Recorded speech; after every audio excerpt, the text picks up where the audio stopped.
We continue to invite you, Lord, to work, Lord, to minister in our midst through your Spirit. We welcome you, Lord God, your presence in our very presence, Lord. As we continue, Lord God, to congregate, let this time, Lord, of meditation and reflection upon your word will be a fruitful one na makalipon ka na mo. Imo ang madasig kami, mahagit ang among pagtuo kaya kanimo, napadayon kami Ginoo mulambo sa among pagpangalagat. Itugyan mo ang tanan kanimo, Lord. Continue to shepherd us, nourish us through your word. And thank you, Lord, for the touch of your Spirit. Thank you, Lord, for the inspiration, even right now. In Jesus' name we pray. Amen. Proceed to Matthew chapter 2. And para lang hinugduman na to, to refresh your memory, again, gusto na akong balikan ang tema. How do we recognize the marks of God's real touch? Unsaon nato mailhan ang tinuod nga hikap o lihok sa Ginoo? Unang-una gitan-aw nato sa Matthew 2, 1-13 with that reference of Luke chapter 2, 6-7. Unang-una na gitawag natong relentless pursuit of the true light. Another way of saying, there is what? Unwavering pursuit of the truth. Na ay pagtimuha na dili yun mabag-o. Na ay gitawag natong prevailing, enduring, persistent kind of running after the truth. Yung pagpangita sa kamatuoran. Muna yung unang punto diskutan nato. The second point is the encounter that seeks to worship. So in fact, ang gigamit na akong point din sa ikadawang punto nga i-highlight na ako, encountering Him, encountering God in humble worship. Sa Matthew chapter 2 verses 2 and 11 tells us about the story of the Magi when they met the Lord Jesus. Their immediate reaction is to what? To bow down and worship before Him. And that speaks of humility, yung pagpaubos nila. And in that language of worship, makita na itong expressions of what? Of giving gifts. No? As an expression of worship, naghatag silang mga halad. O kining mga halad, represent ngayon natong kining mga halad, no? Represent about the nature and the character of Christ and His ministry. Unang-una, kung tanaw na to, yung gift of gold tells us about that Jesus is Lord. He is the King of all kings and He is the Lord of all lords.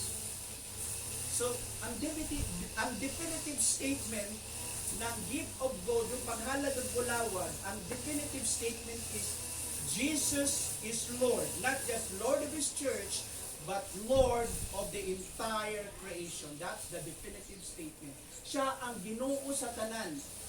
Whether you accept it or not, whether nakabalo ka o dili, you are conscious or not conscious, siya Ginoo sa tanan. Dili makuhaan ang iyang pagka-Ginoo bisan ilho nimo siya dili. He is Lord. And that is why He deserved our loyalty, our commitment. And that is why by implication we have to surrender our entire or our total self to God without reservation yun. Walay pwedeng lugar o venue or space sa atong kinabuhi, sa atong kasing-kasing nga dili na cover sa pagkaginoo ni Kristo. He is the Lord of our personal life, private life. He is the Lord of our family, our domestic life. He is the Lord of our workplace. He is the Lord over everything. He is supreme in our spiritual, kung na may such secular life na gitawag nato. He is even Lord. In fact, sa Bible, there's no such thing as secular life. Everything is spiritual because that is the expression of worship by virtue of Romans chapter 12 verse 1. In adiha, offer your bodies as living sacrifices, holy and acceptable to God. That is the manner how you express your worship to God, your entire self, and that must be a constant or a continuing effort of doing a sacrifice offering to God. Inubuhaton ka na adlaw-adlaw. And in fact, that is a reasonable, justifiable, intelligent kind of service to God by giving your total self every single day to God. Imong ihatag ang imong tibuking na buhi. Ang language na gigamit sa Greek, spiritual worship, the word na spiritual is logikos. It means that is logical, reasonable, justifiable.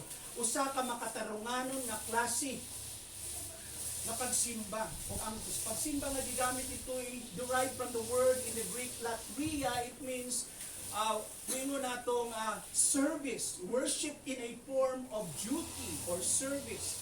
So unsa man nga klaseng kinabuhi nga mahimong makapahibuot sa Ginoo, mahimong makatarunganon sa Ginoo, ang pagsimba nga mga lagad ka sa Ginoo sa tibuok imong kinabuhi. Adlaw-adlaw ang pagtugyan sa imong kinabuhi nga mahimong ekspresyon sa iyang kahimayaan. And that is why that would reflect the idea of the gift of God. The second gift na ito makita din is the gift of frankincense. Gikan siya sa usa ka tanaman o tanom na ginagamit sa temple rituals. Even the pagans did this. Bisa na mga Greeks, mga Egyptians, ginahimo nila kanang insenso. Kabalo mo sa ng insenso? Sa temple, yung mga priests, pag mo-offer sila of prayer, mo-offer sila of intercession, kung adto sila sa gitawag na tong altar of incense inside the temple, o ila kanang i-operate o muhalad sila ni anang insenso. And that would speak about what? About Christ is worthy of receiving our prayers and intercession. That would speak about His deity, that He is God, He is divine. So, no person deserves, walay isang kinsang tao, ang angayan na mudawat ng pag-ampo, na mudawat ng pagdahi, kung dili ang Ginoong Hesus lang. Our prayer should be offered to Jesus, not to Paul, not to Peter, not to the apostles, nor anyone, even Mary, walay pwedeng mudawat ng pagsimba except the Lord Jesus.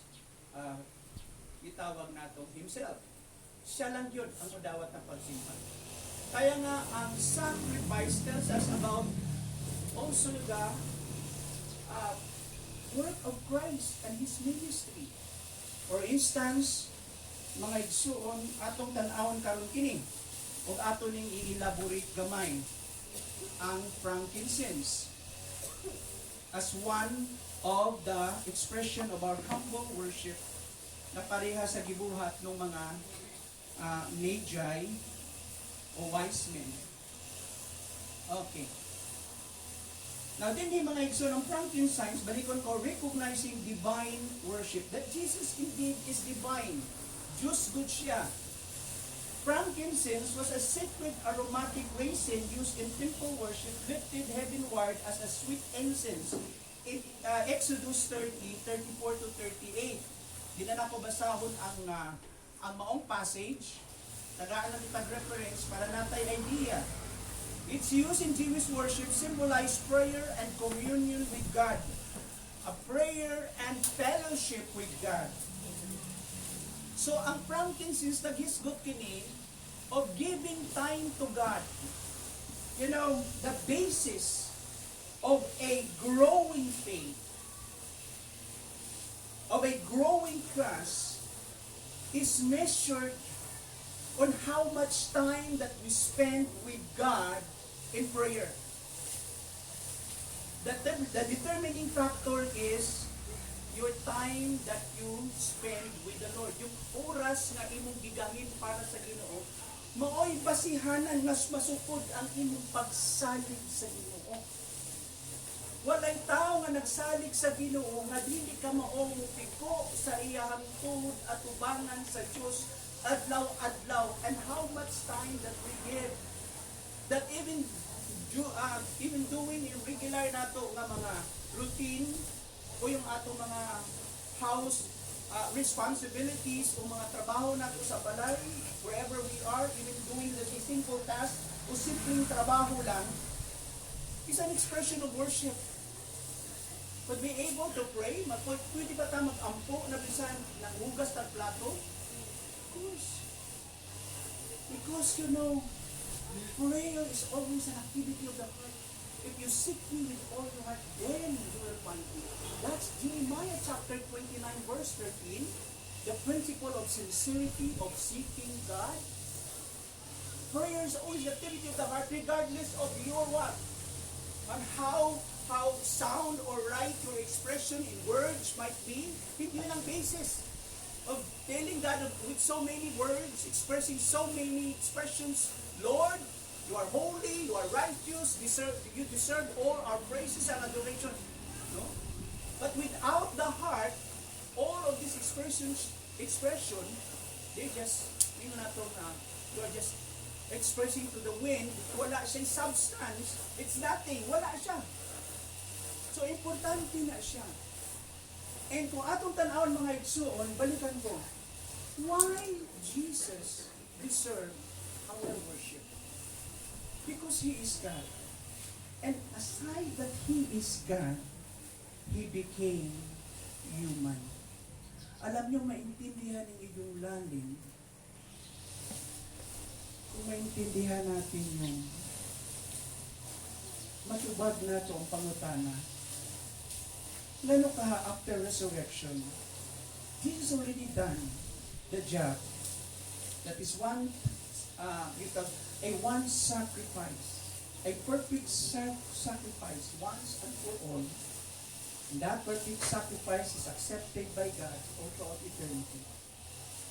Now, how come after the resurrection, He retained His what? His humanity. Bakit hindi siya bumalik sa heaven as the eternal Son of God and eternally remain to be the Spirit like His Father and the Holy Spirit? Why Jesus retained that identity as the God-man? Because Jesus never cut off that bridge, that access, that we can really connect to God.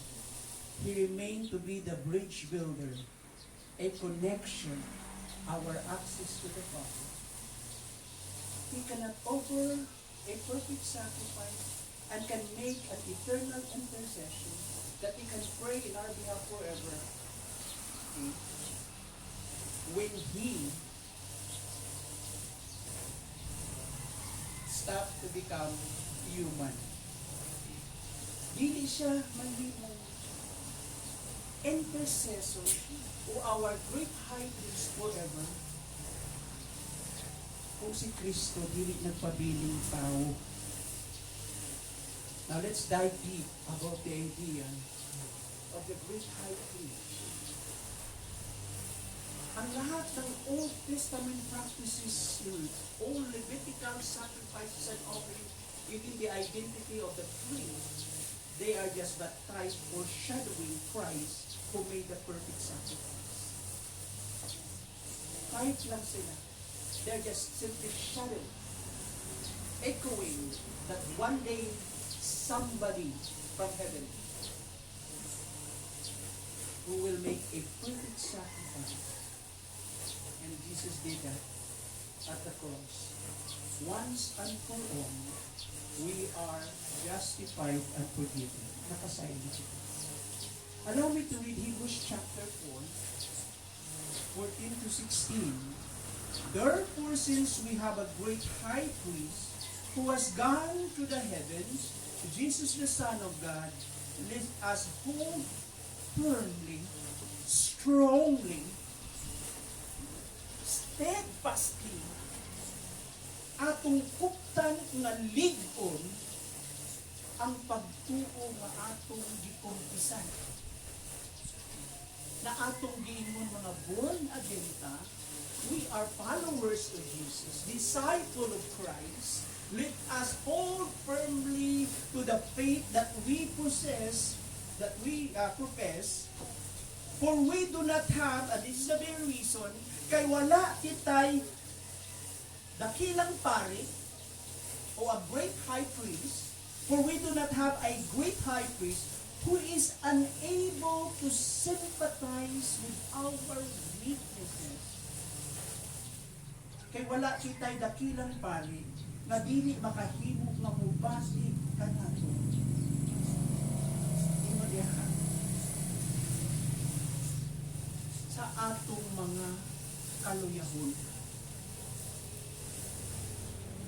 If there is someone that can really understand us, it's not our spouse. Kung na may tinuod na kasabot ka nato, dili atong banag asawa, not our children, not our relatives. If there's someone that can really understand and is able to stand in the gap between us and God, is no other than the Lord Jesus Christ. He's able to feel that kind of pain. He can have compassion and mercy. The language, he can sympathize. Makahimo siyang mubati sa atong mga realidad, sa atong kahimtang, in our weaknesses. Jesus too had gone all through, tinatawag na itong, he had gone to all kinds of temptations, and yet he did not sin. Kaya nga gitawag siyang the only person that can claim a sinless perfection. Mary is not sinless, only Christ, because he is God. And he cannot sin. And it's impossible for him to sin even if he became human. Imposibleng makasala si Jesus bisan siya nahimong tao. Why? Because he is also God in human skin, in human body. That's the doctrine of the impeccability of Christ. He cannot sin, and it is impossible for him to sin because he is God. That is why he is a worthy intercessor that can continue to ride the bridge and can intercede for us forever. Padayon siya makaampo para nato. Tanawang giingon dinhi. For we do not have a high priest who is unable to sympathize with our weaknesses, but we have the one who has been tempted in every way possible, just as we are people of weakness, finite, people with flaws, and yet Christ yet was without sin. Wala siya nakasala. In verse 16, let us then in result approach the throne of grace. This is not the throne of judgment. There is not the throne of punishment for the children of God. This is the throne of grace for the people of God, for believers. Let us then approach, because we have the great high priest, and therefore we can come to the very presence of God, and He's our Father, and we can find grace. Let us approach the throne of grace with what? With confidence, with faith, na dunay pagsalig, na dunay pagtuo, so that in resolve, for this purpose, so that in this very purpose, we may receive mercy and find grace to help us in our time of need. Aron kita makakaplag ug unsa man ug grasya ug kaluoy sa panahon ng aton mga panginahanglan. The only reason we have that kind of courage or boldness to approach God, simply because we have the great high priest. Alright, so before we continue to expound this passage, let us come before the Lord to intercede somebody. Natay igsuon nga nanginahanglan og prayer. Kini nga couple, nagtako sila sa church. No? Pareho silang mga anak ng mga members sa church. Nagtako sila. And now both of them, they serve. Yung husband, head siya ng itawag natong music ministry, siya din ang sound tech. And ang ilang yagi ang realidad karon is impossible. Ang first baby nila na pinangayo nila for so long sa ilang marriage, itagaan sila baby. But after 6 months, ang bata, tinanglan mo undergo ng major operation ng liver transplant. Kung kana pagabuhato ng walay media na walay mga espesyalista nga maggahimo sa maong mag-perform sa maong transplant. Na mga ubang information from Cebu nga they can only perform para sa adult. But we do not have here in the Philippines nga mag-perform ng transplant o puluhan ang iyahang liver, iyang atay. Kana ilahang gi-recommend na dito buhaton sa India. And guys, number one, it requires what? A great amount of what? Money. We're talking about by the millions. Number two, we need a healthy donor. Number three, even then, if you have that process, we have to continue to pray for the outcome. That is why the only hope that I have is to continue to believe in the wisdom of God and in His power. That He made a promise to His children even in our financial need. When you ask for financial assistance, in that context, I will never leave you nor forsake you. To use that in that line, that God will provide the resources. Aside from that, I continue also to hope that God is what? Sovereign. He's in charge. All that concept of sustaining life and preservation, God is the one responsible in this creation. On the concept of governing, God is the overall in charge to run our lives and the entire creation. On the concept of what? Understanding all the happenings, God is the one in control of all the happenings.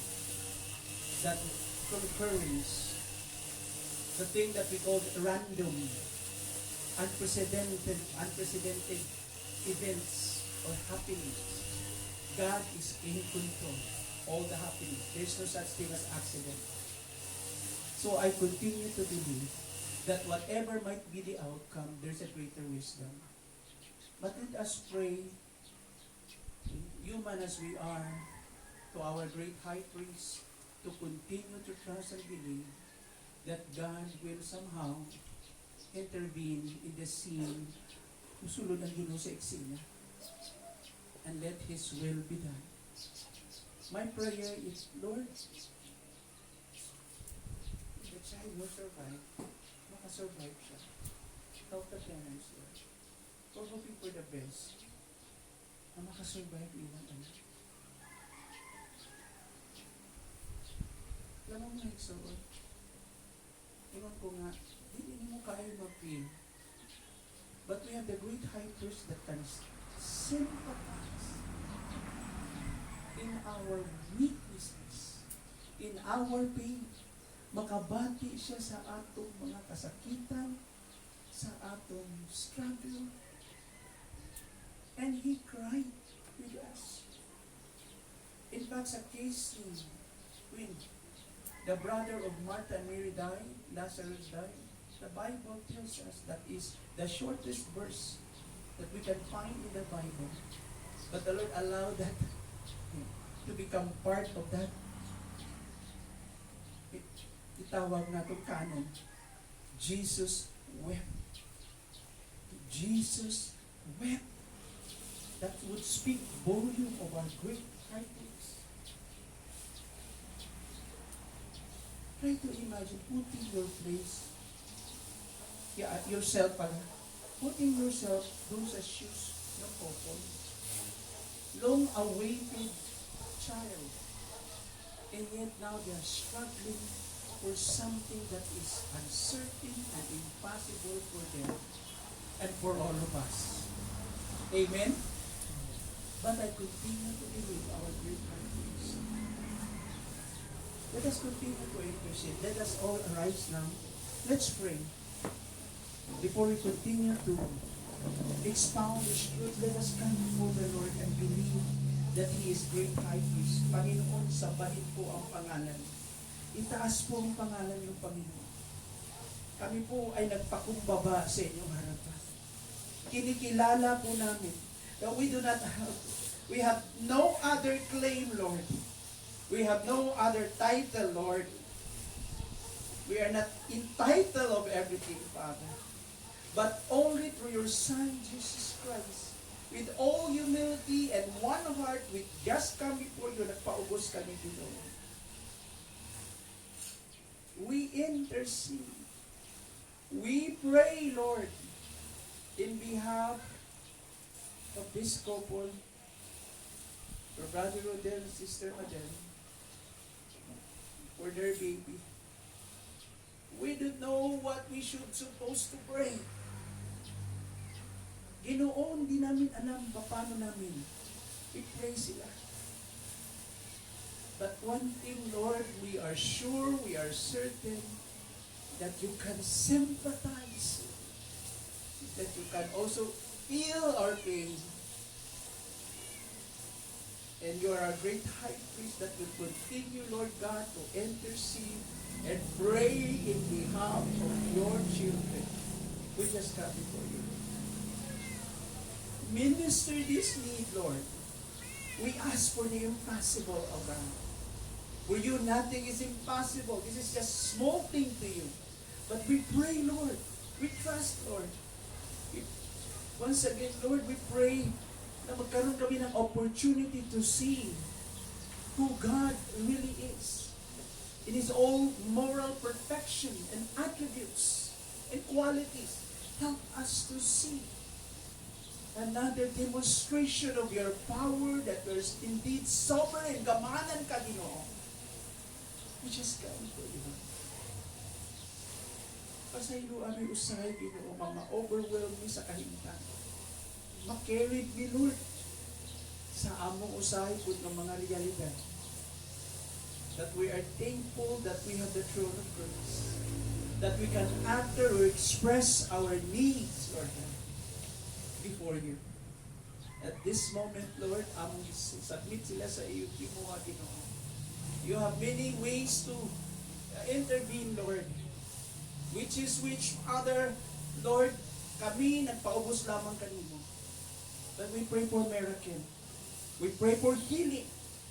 We pray for miracle, Father. We ask this, Lord. We ask this, Lord. In Jesus' name. Let us be all visited this week.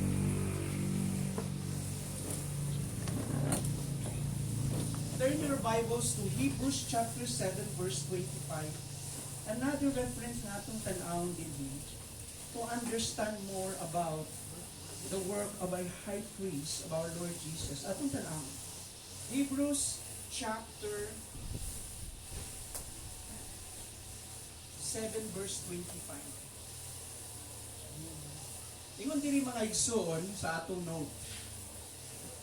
Sa chapter 7 verse 25. Ingon din hi. Consequently, is gave reference to the Lord. Consequently, He is able to save to the uttermost. I'm sorry. Hebrews 7 verse 25.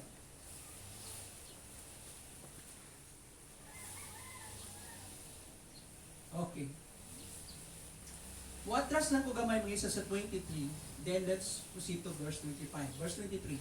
The former priests were many in number because they were prevented by death from continuing in office. But he holds his priesthood permanently because he continues forever. Consequently, he is able to save to the uttermost those who draw near to God through him, since he always lives.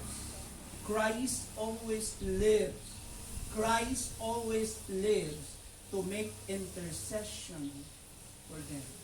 Kini nga passage, nagkaroon ng comparison that Christ is superior to all. Superior siya, okay, to all the human priesthood, all the Levitical priesthood in the Old Testament. Even Moses, even angels, Christ is superior. That's the theme of the book of Hebrews, the superiority of Christ. And makita nato diha that He made an intercession for them. He always lived to pray for them. For who? For us. For believers. This verse tells us Jesus continually intercedes on our behalf before the Father.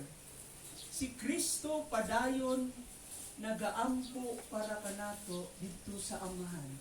That is why He retained that position, that condition, that state that He is not just God, but human. So that He can continue to intercede and pray in our behalf. Another reference atong tanawon din mga igsoon sa Romans 8:34. Again, open your Bible. Sa Romans 8:34. I don't want to spoon feed na tanan makita ninyo sa screen. So open your Bible with me. Okay. Tanawang gingon diri mga igsoon. Romans chapter 8 verse 34. Namo mga igsoon. Ingon din hi. Who is to condemn? Christ Jesus is the one who died. More than that, who was raised, who is at the right hand of God, who indeed interceding for us. Kinsa may mo kondinar kanato? Kinsa may mo laglag kanato? Si Kristo mismo namatay para kanato. Og siya nabanaw og karon galingkod dito sa iyang amahan sa trono dito kauban sa iyang amahan. No makita nato diya sa verse 34, who is at the right hand of God, that would speak, the right hand speaks about the power and authority. That's the symbol of sitting at the right hand. Who is at the right hand of God, who indeed interceding for us. Pangutan unta mo. Who is our advocator in heaven? Who is our defender in heaven? Who is this somebody that keep interceding for us day and night. He live to continue to pray for us. Kinsa ang gaampo nato adlaw-adlaw. Every time we fail, every time we commit sin, every time we becoming discouraged and we lose faith without the goodness of God. Kinsa ang kanunay nga gabarog nga mag-abogado ka nato. And not just mag-abogado, gabarog siya that he will continue to offer, a sacrifice of prayer. Kinsa, you have to understand that every time you doon ka sa prayer, it's not because of your prayer. It's not because of your long prayer or your goodness or your righteousness that can convince God.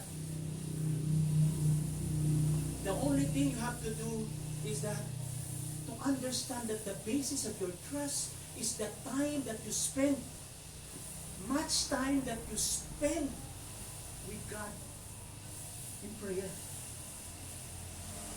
Believing that you have the great intercessor. Ang Ginoo kanunay gaampo mo. Ug wala siya nahunong sa pag-ampo. Hindi nakabase sa mode niya. Kita usahay, mag-pray lang ta, depende sa ato, pamati. He is the faithful, the way maker, our healer, the bridge builder, our access to the Father. At ano mga igsuon din hi? Open with me in Revelation, chapter 12, verse 10. Tanawan yung Biblia. Revelations chapter 12, verse 10. Kasi kan mo na igalikramo ka nato atubangan sa Diyos. Kasi sumbungiro sa ato, ano na igalikramo kung anong ginagawa natin araw-araw. Tanawan verse 10. Si Jesus bang galikramo sa ato before the Father? Is Jesus can accuse us? Kinsa? Verse 10. Tanawa mo yung And I heard a loud voice in heaven saying, Now the salvation and the power and the kingdom of our God and the authority of His Christ have come. For the accuser of our brothers has been thrown down, who accuses them day and night before our God. Kinsa din ang accuser nga gilabay na, i-thrown down. Nga walay laing gibuhat maglikramo at ubangan sa Dios adlaw-adlaw. Sa mga kabubuhan usahay nga buhaton nato. Kinsa? Si Satan. Satan is the great accuser of the brethren, of the believers. Adlaw o gabi, wala gikapoy ang yawa nga kanunay mag-complain dito atubangan sa Dios sa atong mga kinabuhi o mga lakaw ng pangutana. Ngano nga pildi man siya? Kinsa man ang defender nato? Kinsa man ang ibarog para sa ato? Kinsa man may otoridad kayo? And dinhi makita nato mga igsuon sa Revelation 12 verse 10, Satan accusing day and night. But in the book of Hebrews teaches us that Christ's intercession is continual and ongoing. Wala na undang ang iyang pag-ampo para kanato. That will change your understanding of prayer. In fact, mga igsuon, we have the Trinitarian kind of understanding of the language of intercession. Alam mo mga igsoon, ang intercessions nato, dalawang ating intercessors. Sa giagian nato na klase ng problema na dili ta ka mao mo pray, Romans 8:26. The Holy Spirit always make an intercession to the Father in our behalf. Siyang kanunay gaampo sa amahan para kanato. Sa panahon nga we do not know how to pray, how to utter words, the right words to express during the time of trouble and need. Dili ta ka mao unsaon mo duol mo approach sa presensya sa Ginoo o dili ta kabaloon sa atong bation. But even in our groaning, in words that we cannot express, the Holy Spirit can understand and interpret the language of the heart And he will stand in the gap and make an intercession to the Father in your behalf, in your times of trouble. That's the language of the Spirit. He's doing that every single day, whether you are conscious or not. Don't you know? That will surpass your understanding sa lahat ng mga intercession ng your fellow believers in the community of faith church. The Holy Spirit always make intercession. Especially during the time that you are touched bottom, discouraged ka, you don't know what to do, how to pray. You don't know how to express words. And the best way to express our prayer is to be silent and operate in that. Let's begin to operate that in our hearts. Lord, hindi ko kapaluod saan ko mo pray. Naalala niyo yung isang story ng bata na mayroong isang teacher ditudluan sila, yung ihang mentor ditudluan sila on how to pray. Yung bata, dili kabalo mo pray. Ang gibuhat na lang niya, gimemorize niya ang alphabet, yung English alphabet, from A to Z. And when his teacher heard that, no, that he memorized the alphabet, niingon na yung teacher, son, kung sa'y imong gibuhat, what you're doing? You know, I tell you to pray. Sabi niya, I pray, since I don't know how to pray, and only God can understand the heart, I memorize all the alphabet and let God arrange what my heart is trying to say in words. Ang Diyos na ang musabot ni Ana. Kaya di ba kung kabalo mo pray, i-memorize na lang na ako ang alphabet. Hindi mo na dahil itong young mentor. Go son, padayon ka. Because even in words, even you do not know how to express in words. But God can look at the heart and read the heart, and your prayer will never go wrong. Sometimes your mind will not function, or operate logically during the time of trouble. But we have the Spirit of God, and we have the intercession of Christ. He's our great high priest. That is why the language of frankincense, only Christ deserves our worship. And every time we come to the presence of the Father, we understand that we have no other title and claim. Lord, for the sake of your name, and for the sake of Christ, He has the only single claim. Lord, I come before you in Jesus' name. And that is not an open sesame or a formula using the name of Jesus. Naiintindihan mo ang hugot. What does it mean in the name of Jesus? Tungod sa ngalan ng Kristo, pwedeng pakinggan ng Diyos yung mga panalangin natin, yung mga prayers natin. Only through the name of your Son that we can find real joy, real answer, aligned to the will of the Father. Sa kabubuting sa Biblia. That is why we can so offer the gift of frankincense. Amen mga igsoon? Kasi practical relevance na ini ka nato.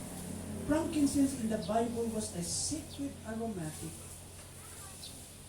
fragrance resin used in worship to God, especially in the temple. So, unsay but pasabot ni ini para kanato? That is why we are encouraged. Let us pray to be counted as incense before you, the lifting up of my hands in the evening sacrifice, according to Psalm 101 verse 8. Because this expression is has a rich symbolic background. So when the Magi brought frankincense to the infant Jesus, they were doing far more than a presenting an exotic gift.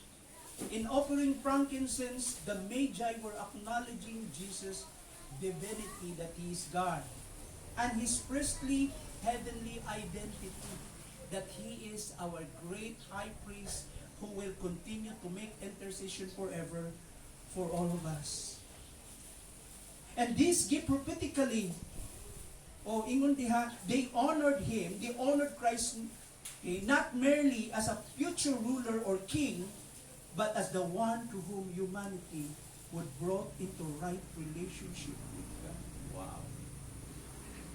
Alam mo mga igsoon, how can we make right with God? How the sinner can make right with God, can be justified before a holy God? Only Christ can do.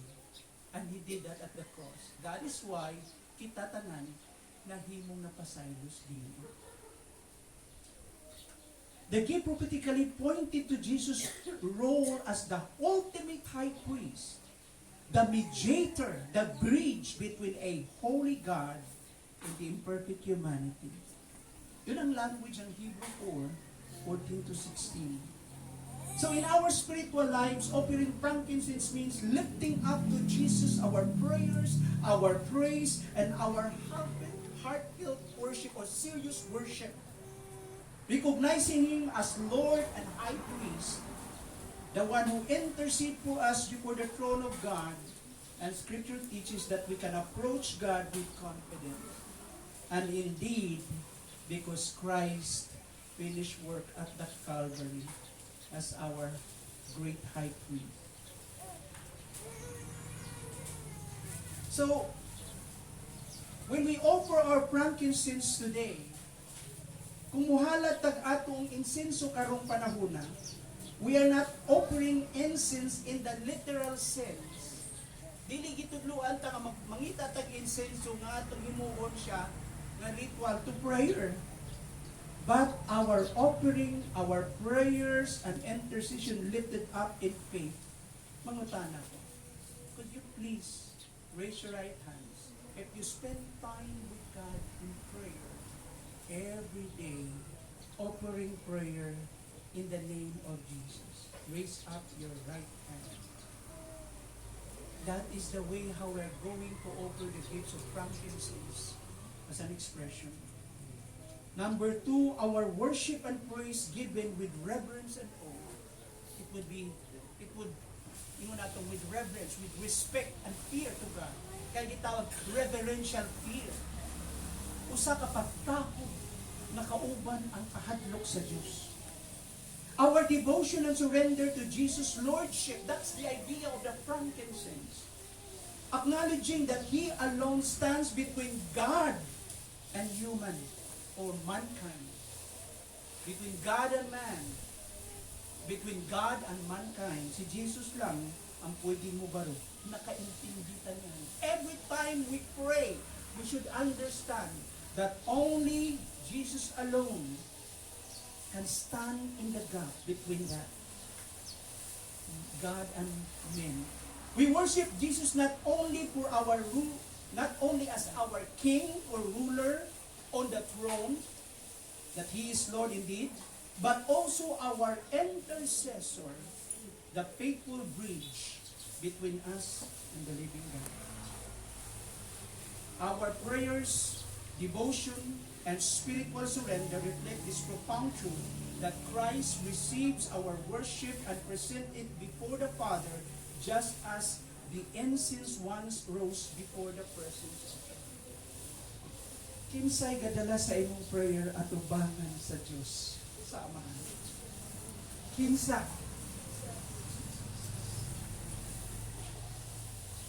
And regardless of your maturity, regardless of your spiritual condition, Christ is the faithful advocate. Every time you pray ka, ingon to Jesus, Father, remember, I purchased them by thy very blood, thy very life. And that offering brought satisfaction to you. answered all the demands of your holiness and all the laws. And that happened once and for all to all eternity, Father. Their sins is already paid in full. Ipasayin mo na sila sa ilang mga sala. Remember, kaya maintindihan natin pagtanaw na ka sa Diyos, hindi niya makita ang tanan ninyo kaluyahon.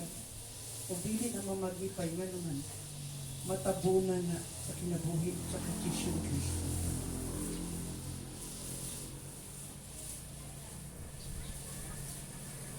Now let's proceed to the next gift. The next offering that we can find here is the offering of myrrh. Kabalang mo sa myrrh. Kasi nakabantay ang myrrh. Nana din sa ito? Ang myrrh, foreshadowing sacrifice and suffering. Myrrh was another precious resin often used to anoint bodies in burial rites. You know, during ancient times, sa ilang panahon, wala embalming. Pag namatay ang isang tao, dili siya muagi og parlor para i-embalm siya. So, sa buhato nila, butangan siya og mga spices para ma-minimize o ma-preserve, no? Na dili siya mag-create ng itatong bad odor or smell. Og ila siyang i-cover ng cloth bago nila ibutang sa iyahang gitawag natong lugnanan. Sa isang cave o sa isang graveyard, ibutang nila dito. Onya naash butangan siya. Usa sa mga spices dito nga sagol yung gitawag natong myrrh. Kini ga represent ni siya sa sakripisyo ni Kristo siyang kalisdanan nga agian. Ingon nga diha mga igsoon, it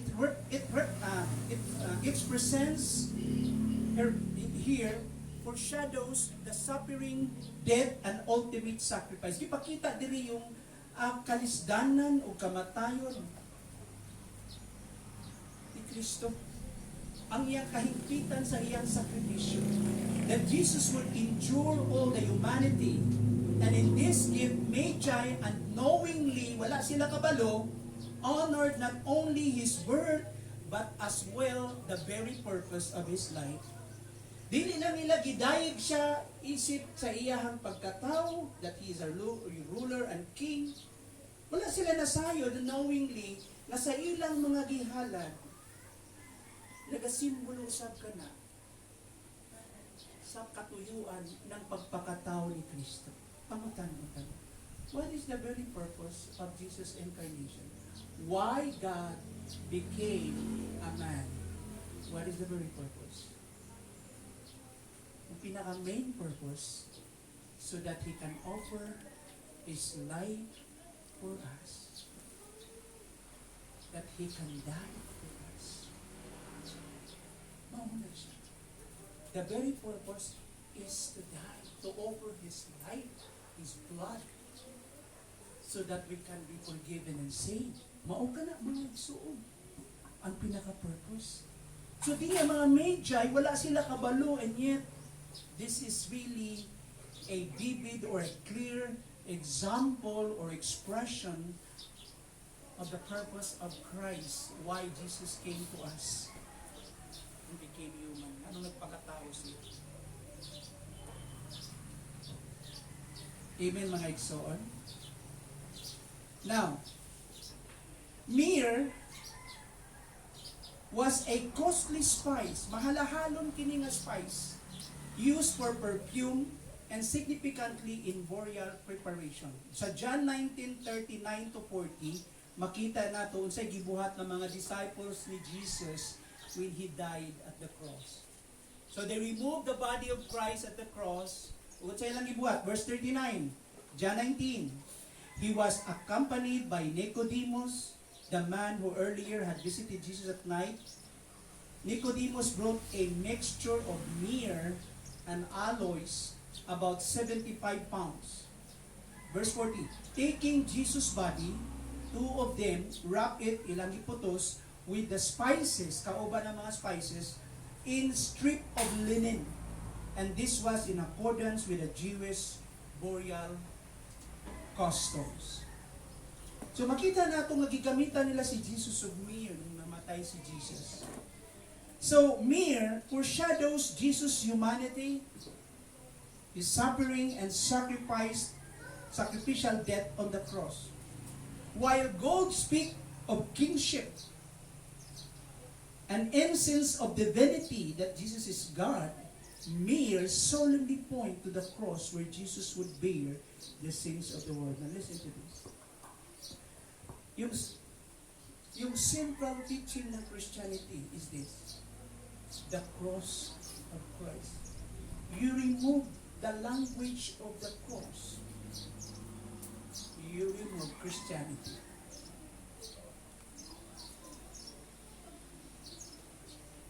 The doctrine of what? The doctrine of the death of Christ is a central doctrine in the gospel message. Dapat maintindihan natin. Kung din makita natin mga igsuon, yung practical relevance din sa ato in our walk with the Lord, with Christ, the idea of giving myrrh can be understood as offering our whole hearts. Gihatag nato atong tibuki na buhi. Willing to surrender, to suffer, to follow Him without reservation. If you are willing to be my disciples, take up your cross daily and follow me. Deny yourself. If you want to follow me, and you will also partake the glory and share the glory with me, you will also share the suffering with me. Kaya nga si Paul sabi niya, I want to know Christ. The power of His death. I want to know the power of His death and the power of His resurrection. Hindi maintindihan ni Father how come the Son, the eternal Son of God, willing to sacrifice to the point of death, even in the most worst kind of death at the cross. Hindi maintindihan ni Father.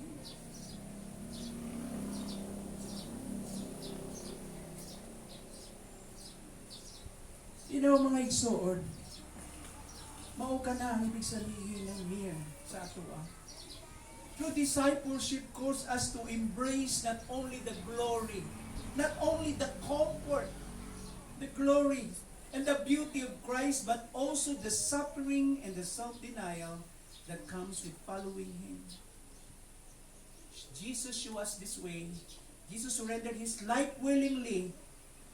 Ihatag niyang tibok niya kinabuhi, came not to be served, wala siya niya diri anong pangalagaran, pero kung dili aron mga lagad. Not to be served, but to serve and give His life as a ransom for many.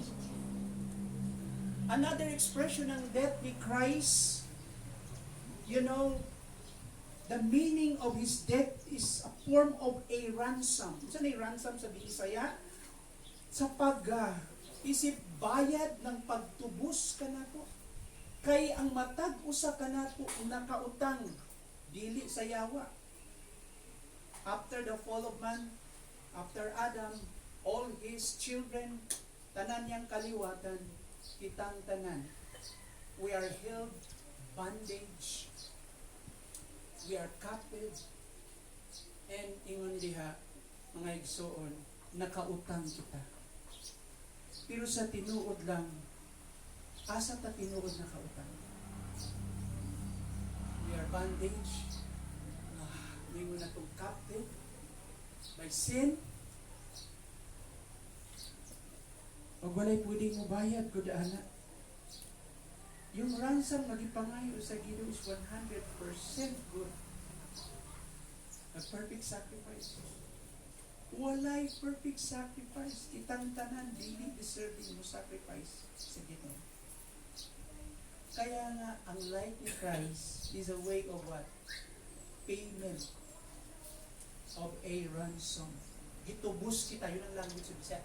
Gitubos kita ni Christ. Mao ka na mga igsoon na makita din niya. And mga igsoon, kung atong tanawon diha sa verse sa Mark 10:45, in the Garden of Gethsemane, Jesus prayed, "Not my will, Father, but yours be done." With reference of Luke 22:42, modeling complete surrender to the Father's plan. So we are called also to take up our cross daily. Gitawag po kita nga pasano nato atong cross. Unsa nang cross? Yung cross that we are identified with Jesus. Si Jesus, since Jesus was persecuted, no? Disregarded, rejected, we are also willing to embrace that. Kung kining atong kultura karon, supak sa Diyos o supak sa kamatuoran, you are willing to go through to that kind of a sacrifice na gusto nimo usab atubangon ang challenge. Ang cross dili yung kapasaan kag problema adlaw-adlaw. Dili mga bayronon nato ang cross. Dili man kauban mo sa balay ang badlungon, nga badlungon ang cross. Dili mong bana ang cross. Dili mong anak nga badlungon ang cross. Unsa nang cross mga igsoon? You are willing to embrace all the price of following Christ. Willing to be rejected, willing to be persecuted. That you are not to deny your Lord or your Master. Na dili nimo ikaulaw nga maging Christian, nga tawagon kang born again, nga tawagon kang disciple of Christ, nga dili nimo ikaulaw magdalag Bible, nga dili nimo ikaulaw nga bisan usahay ma-expose ka, ma-humiliate ka for the sake of your faith, ma-rejected ka sa trabaho, o maybe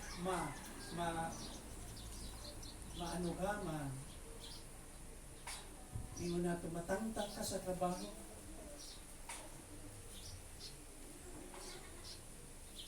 Because you do not want to compromise.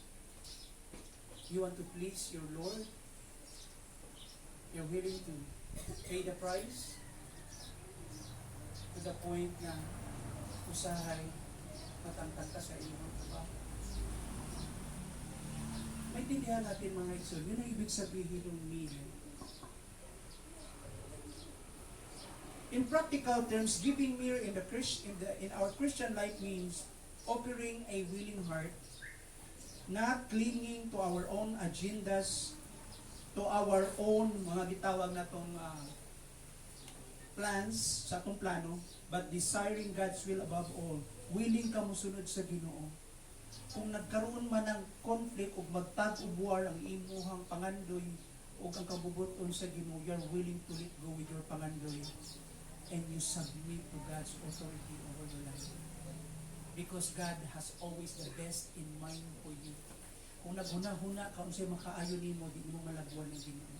You cannot even surpass the faithfulness and the goodness of God sa imong kinabuhi.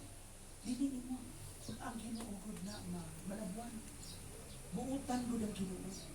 Ikaduha mga igsuon, choosing obedience over comfort. Na Lord, kung muagi man po mga discomforts, is for the sake of obedience. So be it, Lord, willing ko musunod nimo. Ayun yun. Ibig sabihin, willing ka mo obey sa Ginoo. O dili nimo gipili yung imong personal comfort, personal pleasure. Even when it hurts, even when the world calls us to be different, no?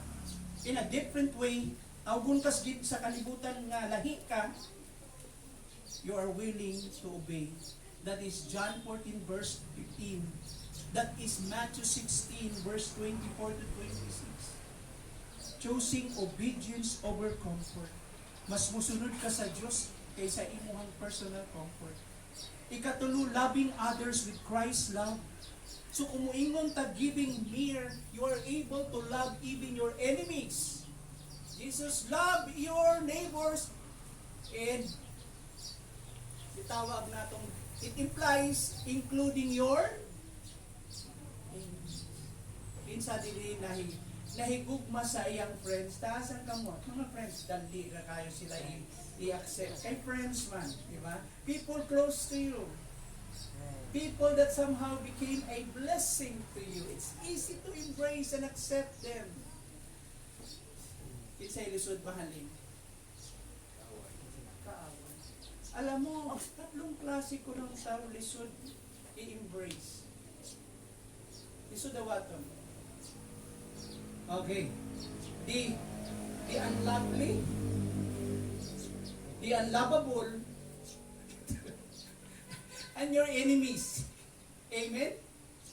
Yung tao nga walang di ka kasabot sa personality ba? No?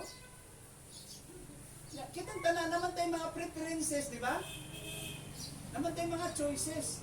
You can choose your friend, but you cannot choose whom you're going to love. We have to love everyone without reservation, without exception. We have to love everyone, including our enemies. But you can choose your friend. Amen? Now, karon, simply madali. Yun kasi friend mo yun. Natin mga personal choices natin, preferences. Pero yung tao na unlovely na, unlovable pa. Kapala mo sa'yo pasabot ng unlovely? Pagkuhan sa amin. Hindi ibig sabihin na ako. Unlovable. Di ka makakita o emotion or expression. Somebody that do not know how to, or somebody who doesn't know how to reciprocate, na mubalos, ungrateful, yung pamati entitled siya sa tanan, and sometimes war freak. It's very difficult to embrace those kind of people, especially those people that hurt you so much. Taas ang kamot, nga lisod higugmaon atong kaaway. Taas, lisod yun. Now, who will give you the grace to forgive? Who will give you the grace to exercise patience and tolerance? Who? Lord, sa tituuran, Lord, diha na lang na ako i-express ng cursing words na po sa inyong atubangan. Naintindihan mo naman ang akong pamati. Doon ako matempted magsaba sa social media with those cursing words. Lord, pasaylo ako human as I am. Di rin ako iula sa inyo. Kaya sa akong journal, Lord, isulat na ko. O kaha dito, pagkahuman gisiyon o sunugon ako, dito na lang sa prayer ko mag-wild. Dito na ako gisiyon ang akong salina sa akong kasuko. Dito ko manglabay. Dito lang sa imong presence, Lord. Iliwi na intindihan mo nga usahay I act as foolish. Ang sabi ni Saya? Nga usahay, Lord, buangon po. Taas ang kamay nga usahay, mabot na sa point nga usahay kita. Come on. Buangon. Forgive me using that word. I'm almost done. Doon ako muman. Amen? Di ko to, di mo masuko. Di ka tao, di ka masuko. Waka emotion man. Kitang tanan. That's the kind of sacrifice that we need to take. The mean. Lord, lisod i-forgive. Pero sige na lang. Amen? Lord, lisod i-accept. Pero sige na lang. Lord, lisod ko. Doon lang kumubuto. Wala akong pasensya. Pero sige lang. That's the mean you have to offer to Christ. You're willing to die 1,000 deaths. That's hyperbolic term. Na Lord, nakaya ko katakos, napadayon Lord, makapasaylo ko, makapaubos ko, makapasensya. Amen? Amen. No, amen. Amen. That's the mean. Di na ko mo exceed dito sa sunod pang points, major point mga isa. I think I have to continue to expound this. I think I have still 2 points to discuss. Napalan ko sa second point, di ba? Expressing those elements. Pero akong ibilin sa inyo, that's the expression of true worship. The gift of gold. Expressing your commitment and loyalty to the Lordship of Christ in your life. Offering frankincense. Do you recognize Christ as not just as your Lord, but God and your great intercessors? That He alone can accept all our prayers, requests, and petitions. Siya lang. that you are also willing to embrace pain in your union with Christ. If your master also walk in suffering, die in your behalf, you are also willing to go to kind of paying the price, that very costly kind of obedience to Him. Na mahal ka ayaw mapagsunod. Pero mga igsoon, walay laing priceless, dili mapalit na klase nga sakripisyo o offering na tubangan sa Ginoo. Na you are also willing to embrace the cross of Christ. Kita'y gusto mo gakos usab sa cross sa Ginoo. Yes. Because only when we are broken, we can grow and become mature. Only when we are broken, humiliated, that God can really reshape us. Kinahanglan kang mabuak sama sa usa ka base para ang Ginoo i-fix ka. And only Him can fix us. Kung na may mga daghang mga rock edges sa ato, medyo daghan pang magaspan sa mga kinabuhi nato, only Christ can change that. Lang hindi na ko pwede ipugos sa tao nga ayaw niya. Hindi na ko siya pwede i-force. I cannot force him to Christianity. I cannot force him to believe the Bible, the truth. Ang mahimo lang ako is to pray and wait. But it's sometimes very painful on your part kasi usay mo doon lang ka sa Ginoo pag nadagma na ka, napakum na ka, and you suffer all the consequences of your poor choices o mga natong wrong choices because of your stubbornness, yung pagkagadi. Usay mo doon lang ka sa Ginoo, makahinumdum ka ng pastor. Itong mga taong seryoso, no concern sa imong kinabuhi sa time na naku na-damage yung life. And sometimes, unrepairable, dili na ma-repair ko, ang Ginoo na maka-repair. Maluoy mo ko, ay na lang ang Ginoo is our faithful, great mighty. In fact, the Bible tells us, doon kasi Ginoo ipagduha-duha. Because He will not find fault in you. Dili ka niya basulon o dili ka niya gatawag that He can point His finger na duru-duruhon ka niya. Maong guna, badlungon ka, kahit ka ulo, bilisig. Dili nga nang Ginoo. God will continue to be compassionate to you. He will continue to show His mercy. Sometimes, yung atong kabadlungon sa akin, dili yung justice ng Diyos, yung strictness ng Diyos ang uwin sa inyo sa sometimes His kindness.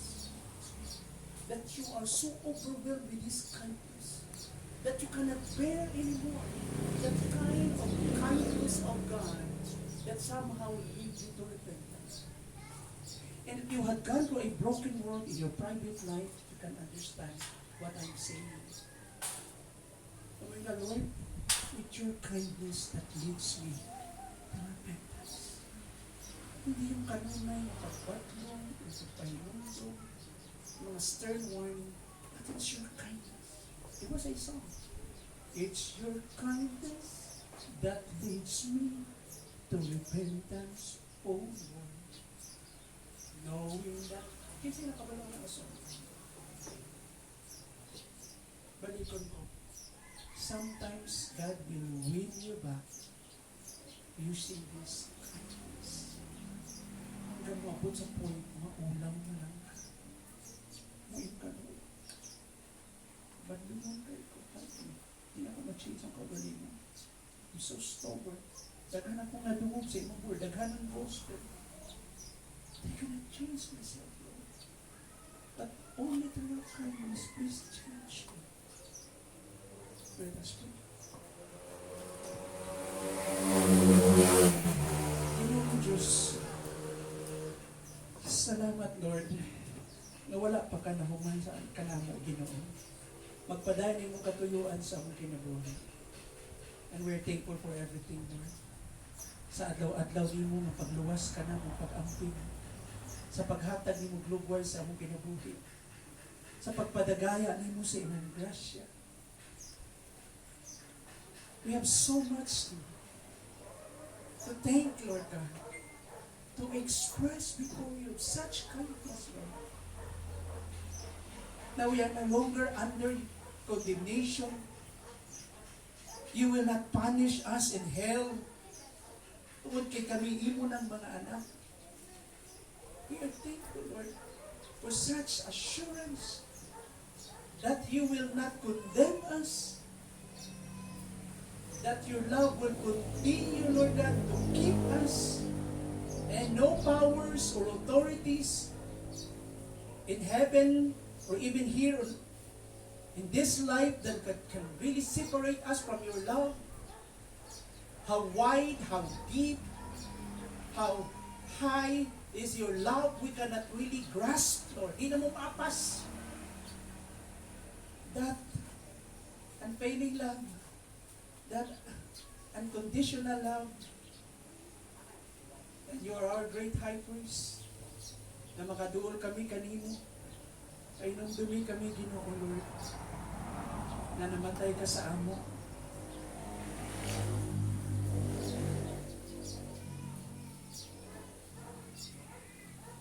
That you gave up your life for us, Lord. Ay nung dumi kami, Ginoo. So we became precious to you. And you love us, Lord. The kind of love and acceptance, Lord, that is unconditional. Salamat. Lord, among pag-ampo ka ng takna, Lord God. Kapadayon ikaw, Lord, mamuhat sa amo sa tagsa-tagsa. Tagbua kami karon sa among paminahangan. Father, you did not withhold your Son or withhold your Son to us. Your most precious Son. And we know also that even little things or little requests that we can bring before you, Lord, you are also able and more than willing to provide. At this very moment, ihatag, Ginoo, ang among mga gipangayo sa pag-ampo. Whatever this need might be presented this morning, tagbuha kami, Ginoo. O gikapa kami sa among gikabutangan kami. Salamat sa kadaugan. Salamat sa imong pagtagbo. Salamat sa imong pagdasig ka namin. Salamat sa imong presensya na wala gayon pabiya ka namin. Thank you, Lord.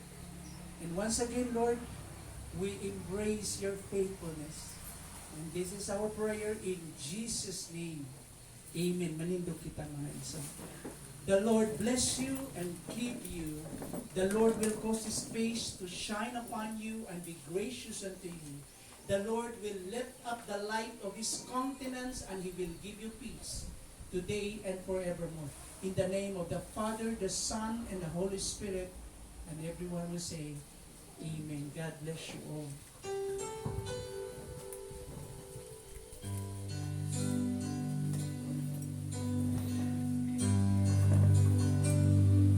So na wala may reiterate na sa Hebrews 4:16. Let us then approach God's throne of grace with confidence so that we may receive mercy and find grace to help us in our need. Ay, so ang mercy and grace, hindi siya ma-define sa proportionality. Even sa science, it's neither directly proportional or inversely proportional. Nasulti man ako eh. It's about receiving and what we deserve. It is mercy that we do not receive what we deserve. And it is grace that we receive what we deserve. So na ang atong Ginoong Jesus, di ba? Ang atong high priest na araw ang atong mga pag-ampo diya.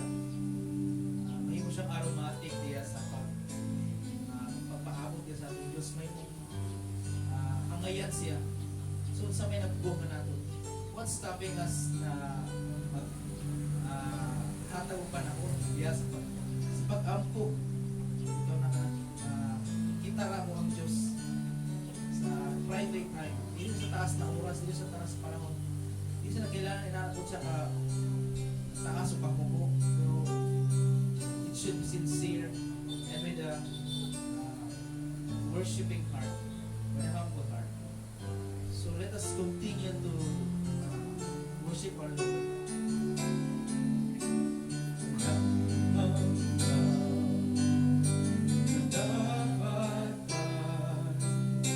Sa buhay ko'y laging bulaan. Narito dahil sa biyaya mo, habang buhay magpupuri sa'yo. Mapupurihin ka sa awit, itataas ang aking tinig, itatanghal sa buhay ko'y tanging ikaw, O Diyos. Higit pa sa kalangitan, ang iyong kalwalhatian, kadakilaan mo'y di mapapantayan. Walang hanggang katapatan. Walang hanggang katapatan,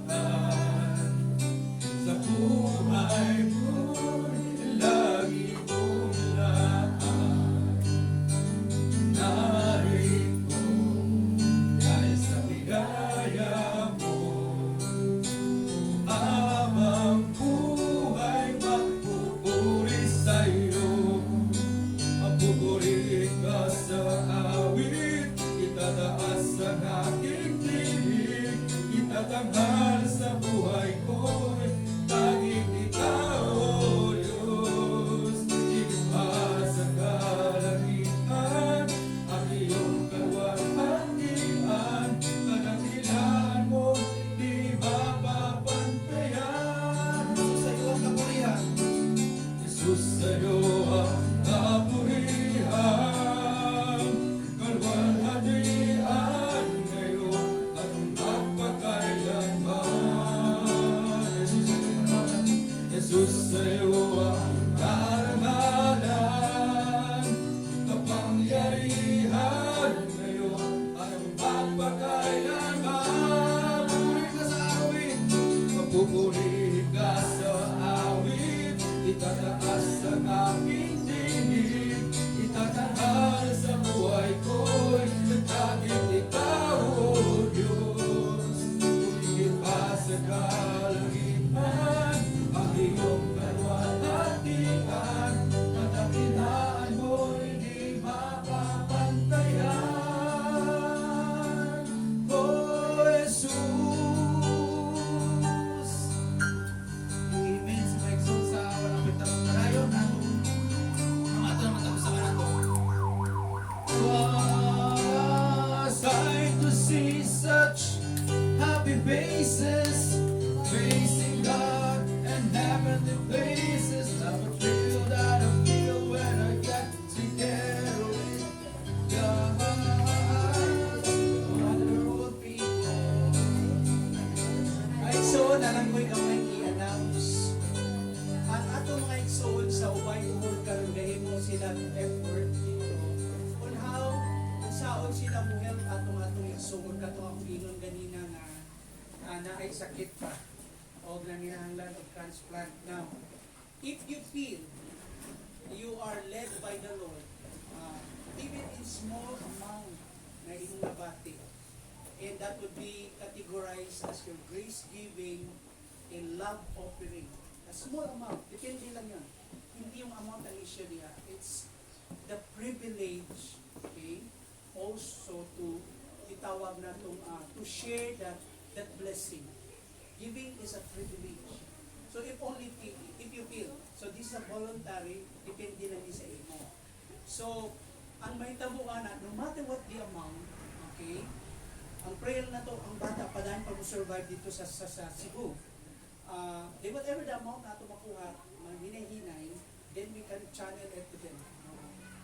And sa among isgutan na siya kung mga niagi for and pero ang pinaka-importante sa tanan mga ni, keep them in your prayer.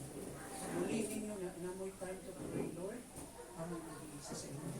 Ano lang, ayaw ninyo sila limpi sa prayer ninyo. And ingat ko nga, one part of the body is in pain, the entire body is also in pain. And we cannot isolate ourselves sa internet. Pray lang natin panahin sila. So, mauna na mga igsoon.